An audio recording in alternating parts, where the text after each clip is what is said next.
अस्सलामु अलैकुम वरहमतुल्लाहि वबरकातुहू। रमज़ानुल मुबारक का आखिरी अशरा शुरू हो जाएगा, समझ लीजिए कि आज से ही। तो चुनाचे आखिरी अशरे का एतकाफ़ भी होता है। तो मैं आपको एतकाफ़ के मुताल्लिक़ बताता चलूँ कि एतकाफ़ की फ़जीलत क्या है, या एतकाफ़ कब करना चाहिए, एतकाफ़ करने का तरीक़ा क्या है, और इसी तरीके से ख़वातीन एतकाफ़ कैसे करें, ख़वातीन का एतकाफ़ करने का तरीक़ा क्या है, और क्या ख़वातीन जो है एतकाफ़ के दरमियान घर का कामकाज कर सकती है या मोबाइल इस्तेमाल कर सकती है। क्या एतकाफ़ 10 ही दिन का होता है, 5 का नहीं हो सकता, या कुछ कम का या ज़्यादा का नहीं हो सकता। और अगर एतकाफ़ के दरमियान नापाकी का खून जारी हो जाए, नापाकी के दिन आ जाए, डेज़ आ जाए, तो क्या एतकाफ़ बाकी रहता है। ये बहुत सारे सवालात आजकल मालूम किए जा रहे हैं। ये बहुत सारे सवालात हमारे मर्द हजरात भी, ख़वातीन भी इनके मुताल्लिक़ कशमकश में है। तो मैं आपको बता दूं कि इन मसअलों का जवाब मैं बहुत खूबसूरत अंदाज में आपके सामने पेश करने जा रहा हूं, और मुझे उम्मीद है कि इन सवालों का जवाब आपको सुनने के बाद फिर आपके जहन में कोई उलझन बाकी नहीं रहेगी। मैं आपको एक ऐसे अंदाज में बताने की कोशिश करूंगा कि आपकी समझ में हर तरीके से ये मसले क्लियर हो जाए। सबसे पहली बात यह कि एतकाफ़ की फ़जीलत क्या है। एतकाफ़ की फ़जीलत ये है कि अगर कोई शख्स आखिरी अशरे का एतकाफ़ करता है तो अल्लाह तबारक व तआला उसे 2 हज 2 उम्रों का सवाब अता करते हैं। 2 हज 2 उम्रों का उसको सवाब मिल रहा है जो आखिरी अशरे का एतकाफ़ करता है। और रसूलुल्लाह सल्लल्लाहु अलैहि वसल्लम ने फरमाया कि एतकाफ़ करने वाला ऐसा है दुनिया से बिल्कुल कट जाता है, और अगर वो बैठा है तब भी उसे नेकी मिल रही है, और अगर वो सो रहा है तब भी उसके नामाए आमाल में नेकी चढ़ रही है। और रसूलुल्लाह सल्लल्लाहु अलैहि वसल्लम ने इरशाद फरमाया कि मोतकिफ़ को, एतकाफ़ करने वाले को, बैठे बिठाए को बेशुमार अजर व सवाब अल्लाह तबारक व तआला अता करता है। जिन कामों को वो एतकाफ़ की वजह से नहीं कर सकता, मसलन दीन के और भी बहुत सारे शोबे हैं जो इसको एतकाफ़ में बैठकर नहीं कर सकता, उन कामों को अंजाम नहीं दे सकता, तो अल्लाह तबारक व तआला उन कामों का भी अजर इसको अता कर रहा है। यानी एतकाफ़ की वजह से जिन कामों को, ये दीनी कामों को नहीं कर सकता, अल्लाह उसका भी सवाब इसको अता कर रहा है, और 2 हज 2 उम्रों का सवाब अता कर रहा है। आप सल्लल्लाहु अलैहि वसल्लम ने कभी एतकाफ़ की नागा नहीं की है। आप सल्लल्लाहु अलैहि वसल्लम आखिरी अशरे का पाबंदी के साथ एतकाफ़ किया करते थे। अब कि एतकाफ़ कब करना चाहिए, एतकाफ़ कब से शुरू होता है, तो आखिरी अशरे का एतकाफ़ ये सुन्नत मुअक्कदा अलल किफ़ाया है। यानी रमज़ानुल मुबारक के आखिरी अशरे का एतकाफ़ ये सुन्नत मुअक्कदा अलल किफ़ाया है। मसलन अगर पूरी महल्ले में से एक शख्स भी नहीं करता तो फिर इस सुन्नत के तरक की वजह से वो सब गुनहगार हैं, और अगर पूरी बस्ती में से कोई एक भी शख्स कर लेता है तो चुनाचे काफ़ी हो जाते। लेकिन इस मौसम में, रमज़ानुल मुबारक के आखिरी अशरे में और इतने बाबरकत महीने में, और जिसको बैठे बिठाए भी, सोते हुए भी, जागते हुए भी सवाब अल्लाह अता कर रहा है, तो हर किसी को कोशिश करनी चाहिए कि वो आखिरी अशरे का एतकाफ़ करे। चुनाचे आखिरी अशरे का एतकाफ़ ये सुन्नत मुअक्कदा अलल किफ़ाया है। अब इसके लिए नियत हम किस तरह करेंगे, तो मैं आपको बता दूँ। सबसे पहले तो ये कि जब आप आखिरी अशरे का एतकाफ़ करेंगे तो इसकी तारीख़ होती है 20 रमज़ानुल मुबारक। यानी 20 रमज़ानुल मुबारक में आप इफ्तार से पहले पहले मस्जिद में नियत करके दाखिल हो जाए। नियत करना ज़रूरी है, और नियत नाम है असल दिल के इरादे का। जब आपने दिल से इरादा कर लिया कि मैं जो है रमज़ानुल मुबारक के आखिरी अशरे का एतकाफ़ करता हूँ या करती हूँ, तो बस काफ़ी है, ज़बान से कहना कोई ज़रूरी नहीं है। दिल का इरादा नियत है, और जब आपने दिल से इरादा कर लिया मुकम्मल, तो बस फिर काफ़ी है, ज़बान से कहना कोई ज़रूरी। आप नियत करके और 20 रमज़ान में इफ्तार से पहले यानी गुरूब से पहले पहले आप मस्जिद में चले जाए, और हमारी ख़वातीन वो घर के अंदर करेंगी। तो मर्द हजरात की मैं बात कर रहा हूँ कि मर्द हजरात मस्जिद में करेंगे, घर एतकाफ़ उनका नहीं होगा, उनको मस्जिद में ही करना है, घर उनका एतकाफ़ नहीं होगा, और ख़वातीन जो है हमारी वो घर के अंदर करेंगी।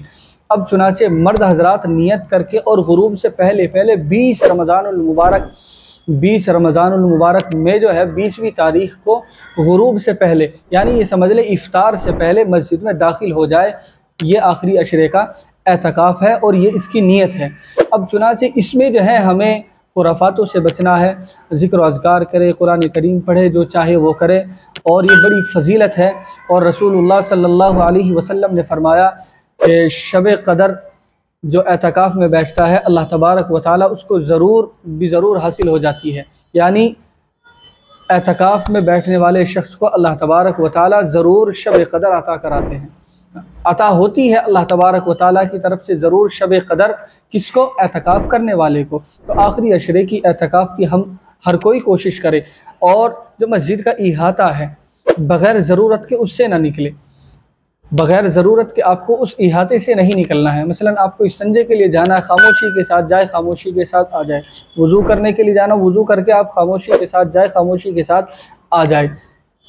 लेकिन आपको फजूलियात में नहीं बढ़ना है। अगर आप बग़ैर ज़रूरत के ऐसे ही मस्जिद के इहाते से बाहर जाएंगे तो एतकाफ़ आपका टूट जाएगा, एतकाफ़ आपका ख़त्म हो जाएगा। इसी तरीके से अगर कोई जानबूझकर रोज़ा तोड़ देता है तो जब रोज़ा टूट गया तो एतकाफ़ भी उसका टूट जाएगा।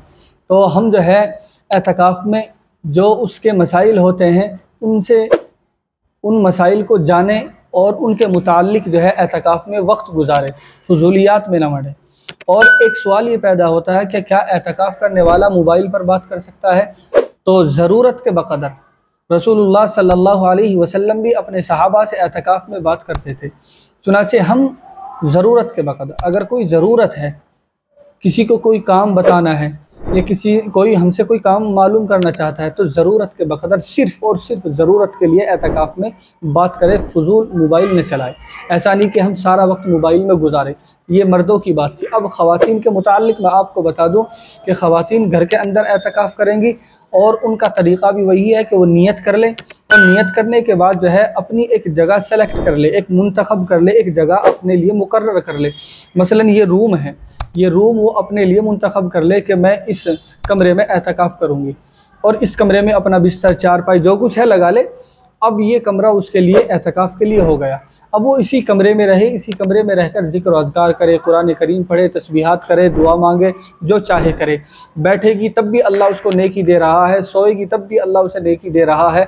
लेकिन उसे फजूल उस कमरे से बाहर नहीं जाना, टहलना उसी कमरे में अपने रूम में टहल ले। और इसी तरीके से जो है अगर कोई किसी को पढ़ाना है तो वो भी अपने कमरे के अंदर ही, कमरे से बाहर नहीं। यानी ये समझ लीजिए कि बग़ैर ज़रूरत के कमरे से बाहर नहीं जाना है। बग़ैर ज़रूरत के ऐसा नहीं कि हम जो है कोई घर में आया और कुंडा लगा हुआ था तो चुनाचे हम चल कर जो है कुंडा खोल दें। इसी तरीके से जो है घर के कामकाज का मामला आता है कि क्या ख़वातीन घर का कामकाज कर सकती है? तो नहीं, घर का कामकाज नहीं करेगी। आप घर का कामकाज किसी और के हवाले कर दीजिए, घर का कामकाज कोई और करे। आप अपनी जगह मुंतखब कर ले, अपनी जगह एक मुकर्रर कर ले, वही रहे और वहाँ रहकर एतकाफ़ करे। अब चुनाचे मसला ये आता है कि क्या ख़वातीन जो है मोबाइल इस्तेमाल कर सकती है? तो मैं आपको बता दूँ, ज़रूरत के बक़दर किसी का कोई काम है या आपको किसी को कोई काम बताना है तो सिर्फ़ इतना तक रखें।